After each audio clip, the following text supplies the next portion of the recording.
ছানার জিলিপি খেতে মন চাইলে বাজার থেকে কিনে খাওয়ার দরকার নেই, বাড়িতে এখন তৈরি করে নিয়ে খেতে পারবে। নমস্কার বন্ধুরা, সবাই কেমন আছো? আশা করি সবাই ভালো আছো। শুধুমাত্র আলু দিয়ে এই ছানা জিলিপিটা তৈরি করে নেওয়া যাবে। তার জন্য নিয়েছি আমি গোল আলু, দুটো গোল আলু। এই যে দেখো, আলু দুটো আমি সেদ্ধ করে এরকম একটা কাঁটা চামচ দিয়ে এই যে এরকমভাবে একটু ম্যাশ করে নেব। বন্ধুরা, ভিডিওটা দেখতে দেখো, একেবারে তৈরি করা খুবই সহজ আর খেতে হবে কিন্তু দারুণ। জিলাপিগুলো তৈরি করে দিলে কেউ বুঝতেই পারবে না যে এটা কি দিয়ে তৈরি হয়েছে, খেতে কিন্তু দুর্দান্ত হবে। তো ভিডিওটা প্রথম থেকে শেষ পর্যন্ত দেখার অনুরোধ রইল, আর দেখার শুরুতে কিন্তু একটা লাইক করে দিও, আর নতুন বন্ধুরা চ্যানেলটা সাবস্ক্রাইব করে পাশে থাকা বেল আইকনটিতে ক্লিক করে রেখো, তাহলে পরবর্তী ভিডিও আপলোড হলে নোটিফিকেশান পেয়ে যাবে। ছানা ছাড়া আলু দিয়ে ছানার জিলিপি, এটা না তৈরি করলে কেউ বিশ্বাসই করবে না, বুঝতেই পারবে না যে এটা কি দিয়ে তৈরি হয়েছে। তো বন্ধুরা, ভিডিওটা পুরো দেখতে থাকো, তাহলে বুঝতে পারবে। আর যদি স্কিপ করে চলে যাও তাহলে কিন্তু জিলাপিগুলো কিন্তু একদম ভালো হবে না। আলু কিন্তু আমি মেখে নিয়েছি একেবারে মিহি করে। তো এর ভিতরে দিয়ে দেব হাফ বাটি মতো আটা দিয়ে দেব। তো তোমরা চাইলে ময়দাটাও কিন্তু এখানে দিতে পারবে। তো আমি এক বাটির হাফ দিয়ে দিলাম, আর দিয়ে দিলাম দেখো হাফ চামচ বেকিং পাউডার, আর 1 চিমটি মতো বেকিং সোডা, আর দিয়ে দিলাম স্বাদ মতো লবণ। আর এবার দেবো দেখো 10 টাকা দামের 1 প্যাকেট গুঁড়ো দুধ। এবার এই উপকরণগুলো ভালো করে মিশিয়ে নিয়ে এই আলুর সাথে আস্তে আস্তে মেখে নেব। তো দেখো বন্ধুরা, এখানে কিন্তু কোনো জল দেওয়া চলবে না, জল দিলে কিন্তু অনেকটাই নরম হয়ে যাবে।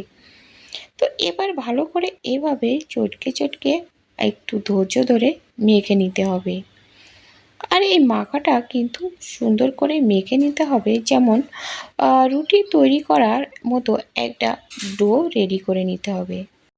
এখানে এই যে দেখো ডোটা রেডি হয়ে গেছে। তো আমি কিন্তু হাতে একটু আটা লাগিয়ে নিয়ে এইভাবে একটু ঘুরিয়ে লম্বা করে নিয়ে লেচি কেটে নেব।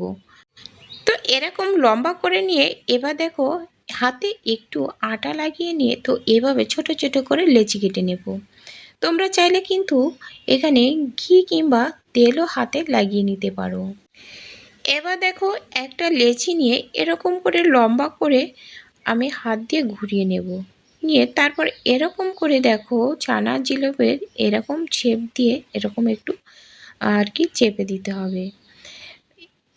এই যে দেখো আরও একটা তৈরি করে নিলাম। তো এইভাবে কিন্তু সবগুলো আমি তৈরি করে নেব।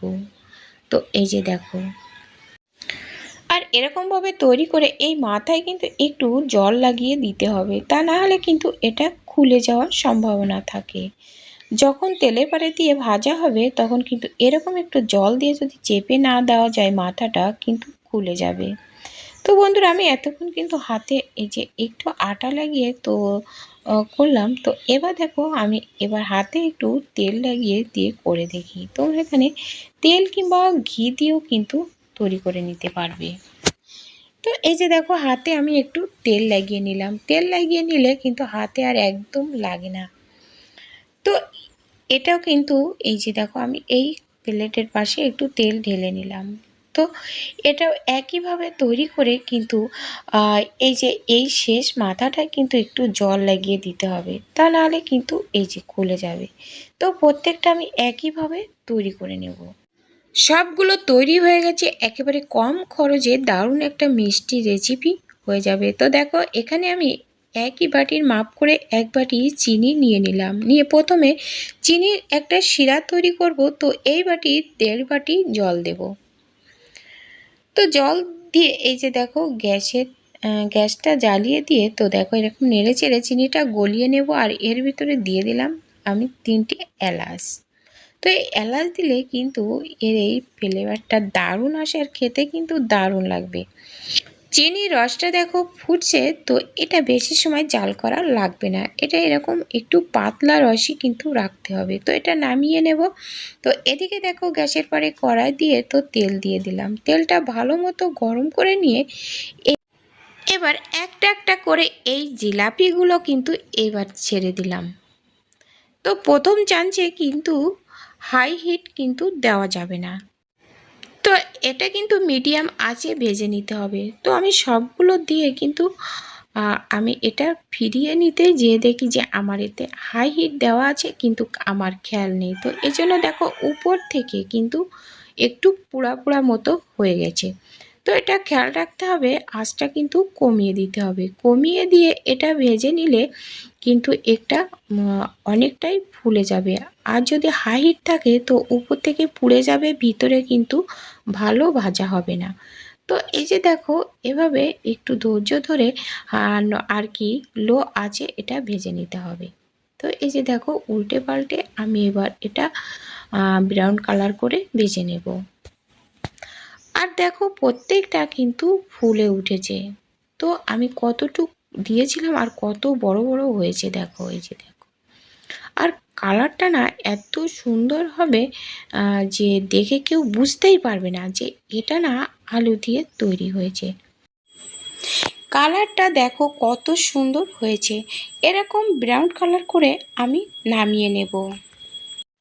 তো এরকম দেখো ঝাঁঝরি হাতার পরে আমি এরকমভাবে সবগুলো একটু তুলে দিচ্ছি যাতে তেলটা ঝরে যায়। দেখো কত সুন্দর হয়েছে, আর দেখেই তো মন ভরে যাচ্ছে। তো এই যে দেখো তুলে নিলাম এগুলো। তুলে নিয়ে এগুলো কিন্তু আমি রসে ছেড়ে দেবো। ততক্ষণে এদিকে যেহেতু আমার তেলে জালটা আছে, তাই এজন্য আমি এই যে তেলের ভিতরে আমি দিয়ে দিলাম। দিয়ে আর এই যে আমি যে চিনি শিরাটা করেছিলাম ওর ভিতরে দিয়ে দিলাম। বাকিগুলো আমি একইভাবে সব ব্রাউন কালার করে ভেজে নেব। বন্ধুরা আজকের ভিডিওটা কেমন লেগেছে কমেন্ট করে জানাতে কিন্তু একদম ভুলো না। তোমাদের কমেন্টগুলো পড়তে না আমার বেশ ভালো লাগে, আর তাছাড়া তোমাদের কমেন্ট পেলে আমার পরবর্তী ভিডিও তৈরি করতে আমি খুব উৎসাহিত হই। এই যে দেখো এগুলো কিন্তু আমার ভাজা হয়ে গেছে। এবার আমি যে চিনির শিরাটা করে রেখেছিলাম ওর ভিতরে ভিজিয়ে দেব। তো আগেরগুলো কিন্তু ভিজানো আছে, তো একই সাথে ভিজিয়ে রাখবো। তো অন্তত 10 থেকে 20 মিনিট কিন্তু ভিজিয়ে রাখলে ভালো হয়। তো আমি এখানে কিন্তু খুব বেশি সময় ভিজিয়ে রাখিনি। প্রথমগুলো ভিজানোর পরে পরেরগুলো আমি একইভাবে দিয়ে দিলাম। দিয়ে এই যে দেখো আমি এই গামলায় ঢেলে নিচ্ছি। তো বলা যায় সাথে সাথে আমি এই যে প্লেটে তুলেছি, তাই দেখো কত নরম হয়েছে। তো বন্ধুরা মানে খুব সুন্দর হয়েছিল, তোমরা একবার হলেও তৈরি করে খেয়ে দেখো, এর একেবারে প্রেমে পড়ে যাবে। আমি এবার একটা খেয়ে দেখছি যে কেমন নরম হয়েছে। এটা অন্তত 10 থেকে 15 মিনিট কিন্তু ভিজিয়ে রাখলে ভালো হয়। তো এই যে দেখো দারুণ হয়েছিল। তো বন্ধুরা আজ এ পর্যন্ত, দেখা হবে পরবর্তী ভিডিওতে। ততক্ষণে ভালো থেকো, সুস্থ থেকো। নমস্কার বন্ধুরা।